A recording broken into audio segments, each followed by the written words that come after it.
Hello विद्यार्थी मित्रांनो, good afternoon. तुमच्या सगळ्यांचं स्वागत आहे आपल्या या स्पेशल क्लासमध्ये. विद्यार्थी मित्रांनो, आता 6 जुलैची जी आपली राज्यसेवेची पूर्वपरीक्षा आहे त्याची महाराष्ट्रातले मॅक्सिमम विद्यार्थी त्याची तयारी करते आहेत. ठीक आहे. आणि आता आपल्याकडे वेळ कमी आहे, मग आता कमी वेळामध्ये जर आपल्याला जास्त वाचू काय आता आहे ना. महाराष्ट्रातल्या तमाम विद्यार्थ्यांना हा प्रश्न पडलेला असेल, ज्यांनी प्रॉपर प्लॅन केला असेल त्यांना हा काही प्रश्न पडलेला नाही आहे की मी नेमकं काय वाचू. पण आता भरपूर विद्यार्थी असे आहे की ज्यांनी आता अभ्यासाला सुरुवात केलेली आहे किंवा अर्धवट अभ्यास आहे, मग आता नेमकं वाचू काय. ठीक आहे, तर याच्या संदर्भात आपण लेक्चर घेतलेलं आहे. पण आता नेमकी इतिहासावर तुम्हाला काय वाचणं आवश्यक आहे ते मी सांगणार आहे. सगळ्यात पहिला जो टॉपिक आहे तो आहे व्यक्ती आणि संघटना. ठीक आहे. एम पी एस सीच्या परीक्षेमध्ये बघा की जे मॅक्सिमम प्रश्न तुम्हाला आत्तापर्यंत राज्यसेवेच्या परीक्षेवर विचारण्यात आलेले आहे तर ते ऑर्गनायझेशनवर विचारण्यात आलेलं आहे. कोणत्या टॉपिकवर? ऑर्गनायझेशन. मग ह्या ऑर्गनायझेशनलाच आपण मराठीमध्ये काय म्हणतो? संघटना. मग या संघटना कोणत्या असेल? तर ह्या संघटना राजकीय संघटना आहे, तुम्ही करून ठेवा. याच्यावर तुम्हाला 100% प्रश्न विचारला गेलेले आहे, दरवर्षी प्रश्न असतात. दुसऱ्या संघटना ज्या आहेत त्या कोणत्या आहेत? सामाजिक संघटना. ठीक आहे. आता राजकीय संघटनामध्ये काय काय येणार? तर लँड होल्डर सोसायटी येणार. ठीक आहे. त्यानंतर ईस्ट इंडिया असोसिएशन येणार, बॉम्बे असोसिएशन, सार्वजनिक सभा, इंडियन नॅशनल काँग्रेस. ह्या राजकीय संघटना झाल्या. सामाजिक संघटना कोणत्या येणार? प्रार्थना समाज, मानव धर्म सभा, परमहंस सभा, सत्यशोधक समाज. हे सामाजिकमध्ये येणार. त्यानंतर काही कामगार संघटना ज्या आहेत त्या स्थापन करण्यात आल्या. ठीक आहे. या कामगार संघटनेवर तुम्हाला 100% एक क्वेश्चन कन्फर्म विचारला जातो. मग कामगारांच्या संघटना तुम्ही केल्या का? ठीक आहे. मग अतिशय म्हणजे एक 19th सेंचुरीमध्ये आपल्या नारायण मेघाजी लोखंडे यांनी स्थापन केलेल्या कामगारांच्या संघटनेपासून तर मग रशियन राज्यक्रांतीचा प्रभाव पडल्यानंतर भारतात सुरू झालेल्या संघटना, हे सगळे तुम्हाला इथे करायचे आहे. मग त्यानंतर क्रांतिकारी संघटना. बरोबर. म्हणजे जेव्हा तुम्ही ऑर्गनायझेशन हा टॉपिक करता किंवा संघटना हा टॉपिक करता तर तुम्ही एवढ्या गोष्टी ज्या आहेत त्या पिक केल्या पाहिजे. एवढ्या गोष्टी तुम्ही केल्या तर तुमचा एक प्रश्न जो आहे किंवा 2 प्रश्न हे इथे कन्फर्म विचारला जातील तुम्हाला. 2 कशाला? इथे एक प्रश्न विचारला जातील, इथे एक प्रश्न, इथे एक आणि इथे एक, असे 4 प्रश्न तर तुमचे ऑर्गनायझेशनशी रिलेटेडच असतात. ठीक आहे. तर हा मुद्दा इथे क्लिअर झाला. Very good. आणि ह्या संघटनेमध्ये काम करणारे व्यक्ती, हा मुद्दा खूप महत्त्वाचा आहे. संघटनेवर प्रश्न विचारला तर तिथे व्यक्तीवर प्रश्न तुम्हाला विचारला जाणार. हा ॲप्रोच तुम्ही लक्षात ठेवा, कारण इतिहास हा व्यक्तीशिवाय काही घडत नाही. बरोबर आहे. व्यक्ती नसेल तर इतिहास घडेल का? नाही. म्हणून 90% क्वेश्चन हे व्यक्ती रिलेटेड तुम्हाला परीक्षेमध्ये येतात. ठीक आहे. पहिला मुद्दा क्लिअर आहे. चला दुसऱ्या मुद्द्याकडे जाऊ. व्यक्ती आणि साहित्य, लिटरेचर. याच्यावर तुम्हाला एक प्रश्न कन्फर्म विचारला जाईल. मग या लिटरेचरमध्ये काय काय येणार रे? तर कुठल्या व्यक्तीने कुठले पुस्तकं लिहिले, हा पहिला मुद्दा. कुठल्या व्यक्तीने कुठलं न्यूजपेपर जे आहे हे न्यूजपेपर सुरू केले. मग त्याच्यामध्ये 2 प्रकारचे नाही 3 प्रकारचे न्यूजपेपर. पहिला महाराष्ट्रातील न्यूजपेपर, दुसरा भारत देशातील न्यूजपेपर आणि तिसरा आंतरराष्ट्रीय स्तरावरील न्यूजपेपर जे भारतीयांनी सुरू केले. फॉर एक्झाम्पल गदर. तर गदर ही जी संघटना आहे ती कुठे स्थापन झाली? आंतरराष्ट्रीय स्तरावर स्थापन झाली. मग महाराष्ट्रात, भारतात आणि आंतरराष्ट्रीय स्तरावर एखाद्याने कुठलं पुस्तक लिहिलं असेल एखाद्या व्यक्तीने किंवा एखाद्याने न्यूजपेपर सुरू केला असेल तर यावर तुम्हाला कन्फर्म एक प्रश्न विचारला जातो. आणि जनरली इथे जो प्रश्न विचारला जातो ना तो जोड्या लावा या प्रकारातील असतो. ठीक आहे. तर हाही मुद्दा लक्षात ठेवायचा आहे. तर हा टॉपिक तुम्हाला करून ठेवायचा आहे जर तुम्ही केला नसेल तर. ठीक आहे. त्यानंतर पुढचा प्रश्न, व्यक्ती आणि वृत्तपत्रे. तर हा टॉपिक आपण इथे कव्हर केलेला आहे. मग हे वृत्तपत्र कुठलं असेल? महाराष्ट्रातलं असेल, भारत देशातलं असेल आणि आंतरराष्ट्रीय स्तरावरील असेल. ठीक आहे. लक्षात आला मुद्दा? येस. मग हे न्यूजपेपर म्हणजे उदाहरणार्थ कोर्टाचे न्यायनिवाडे कुठल्या वृत्तपत्रामध्ये छापून दिल्या जात होते किंवा मग 1857च्या उठावाच्या संदर्भातल्या बातम्या कोणता न्यूजपेपर देत होता किंवा ख्रिश्चन मिशनऱ्यांना सपोर्ट करणारे वृत्तपत्र कोणते, सत्यशोधक समाजाच्या विचारांचे वृत्तपत्र कोणते, खालीलपैकी कोणते वृत्तपत्र जे आहे ते ब्राह्मणेतर चळवळीला सपोर्ट करतात, असे प्रश्न जे आहे ते तुम्हाला इथे विचारले जाऊ शकतात. किंवा खालीलपैकी कुठले वृत्तपत्र दिनकरराव जवळकरांनी सुरू केले नाही. तर अशा प्रकारचे प्रश्न इथे विचारले जातात. तर हा टॉपिक तुम्हाला करायचा आहे. ठीक आहे. मग कुठून करायचा हा फार महत्त्वाचा प्रश्न आहे ना. तर समाधान महाजन सरांच्या पुस्तकामध्ये चांगलं दिलेलं आहे न्यूजपेपर. किंवा मग कठारेचं पुस्तक तुमच्याकडे असेल तर इथूनही तुम्ही न्यूजपेपर हा जो टॉपिक आहे तो करू शकता. ठीक आहे. डिटेलमध्ये दिलेला आहे. पुढे क्रांतिकारी संघटना आणि व्यक्ती. मग आता ह्या ज्या क्रांतिकारी संघटना आहे ह्या सुद्धा 3 लेवलवर करायच्या आहे. एक महाराष्ट्रातल्या क्रांतिकारी संघटना, दुसरं ज्यामध्ये सुरुवातीचे उठाव पण येणार बरं का, महाराष्ट्रातले लोकल उठाव, स्थानिक उठाव, त्यानंतर भारत देशातल्या क्रांतिकारी संघटना आणि आंतरराष्ट्रीय स्तरावरच्या क्रांतिकारी संघटना. हा टॉपिक करून ठेवा.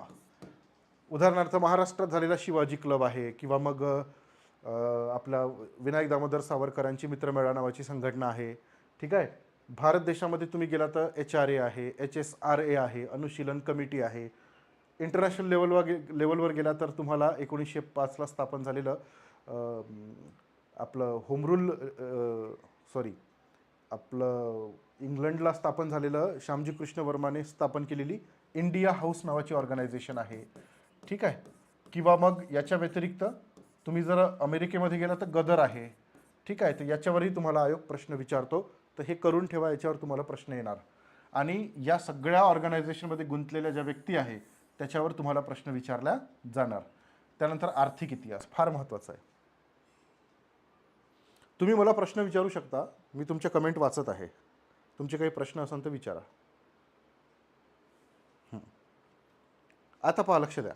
आता आर्थिक इतिहास, बरेचसे विद्यार्थी जे आहे तर ते या आर्थिक बाबीकडे दुर्लक्ष करतात, पण यावर तुम्हाला एक प्रश्न मात्र नक्की विचारला जाईल. ठीक आहे. पहिला, ब्रिटिशांचा वसाहतवादी अर्थव्यवस्था. ठीक आहे. ब्रिटिशांची वसाहतवादी अर्थव्यवस्था तुम्हाला करून ठेवायची आहे. ठीक आहे. याचे फेज आहे वेगवेगळे.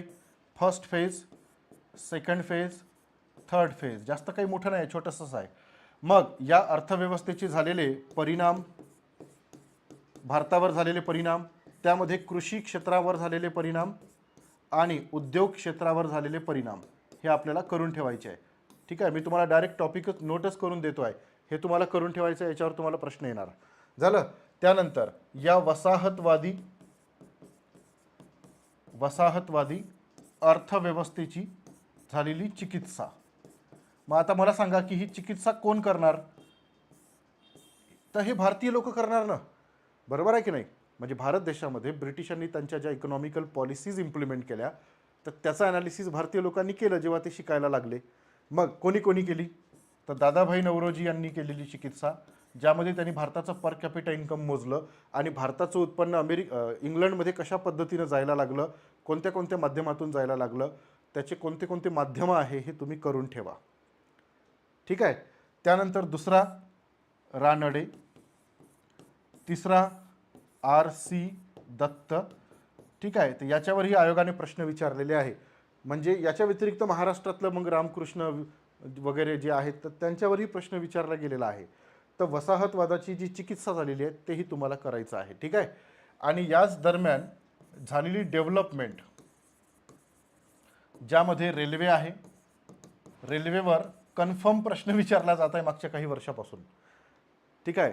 म्हणजे पहिली रेल्वे कुठून कुठे धावली, किंवा भेंडी बाजार ते वडाळा हे जे रेल्वे आहे त्याच्यावर प्रश्न विचारले गेलेले आहे.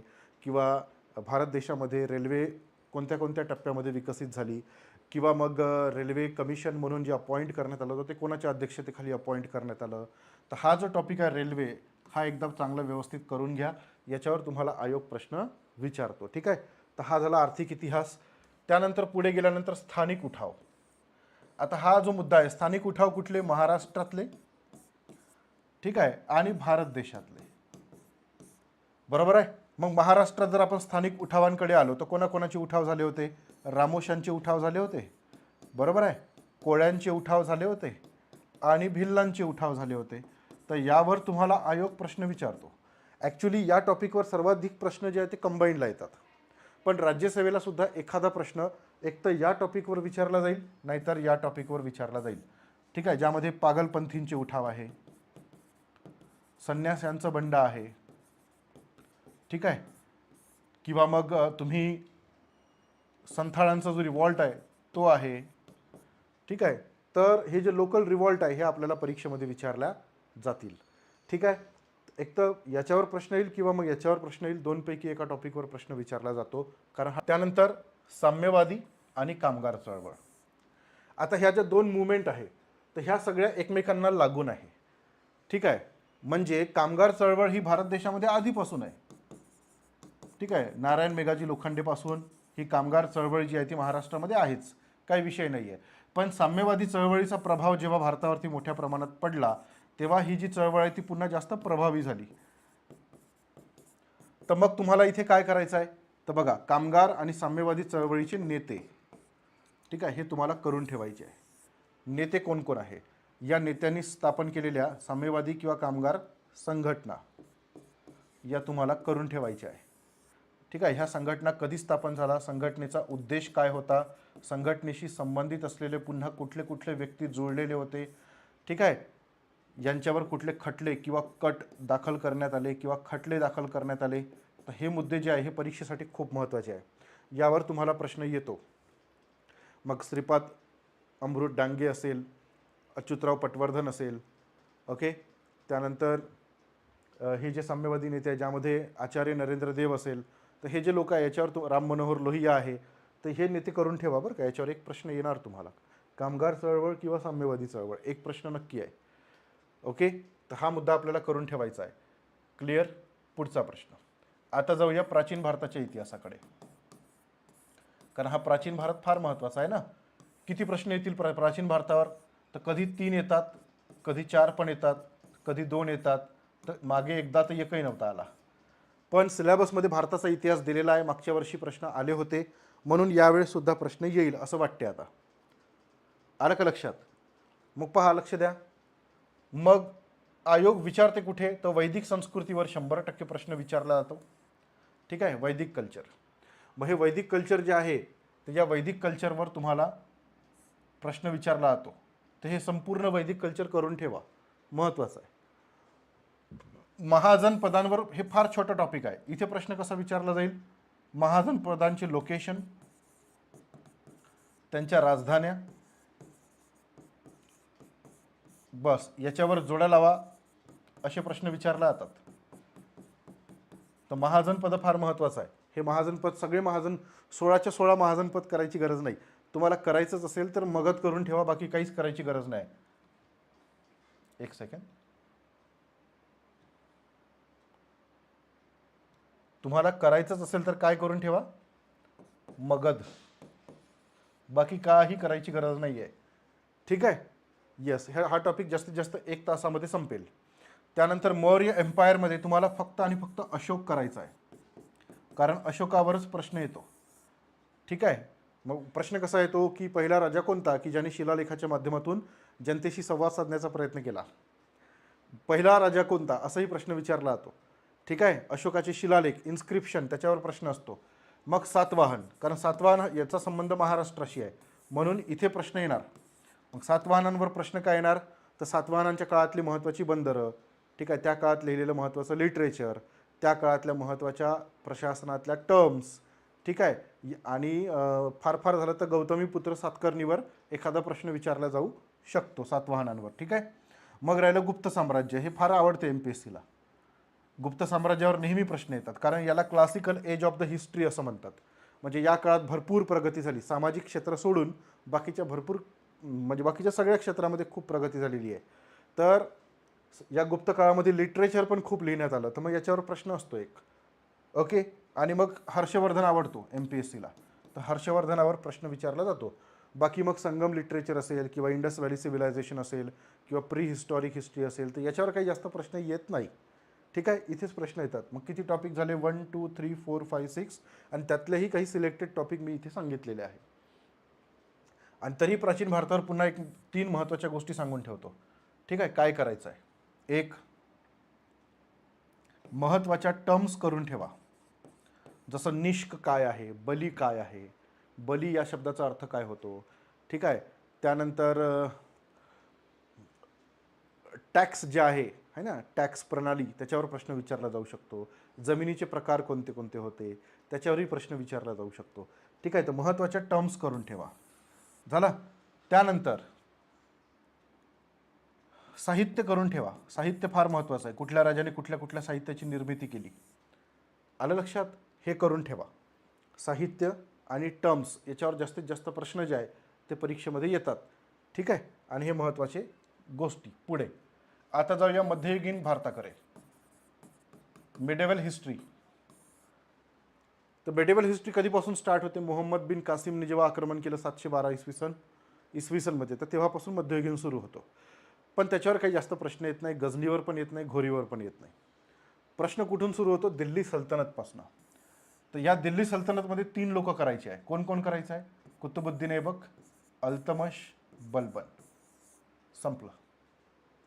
आणि ते किती वेळात होतील? जास्तीत जास्त अर्ध्या तासामध्ये 3ही लोक होतात. ठीक आहे, ते काही जास्त कठीण नाही आहे. हां, ओके. त्यानंतर महत्त्वाचं एम्पायर म्हणजे मुघल एम्पायर. तर मुघल एम्पायर व्हेरी इम्पॉर्टंट.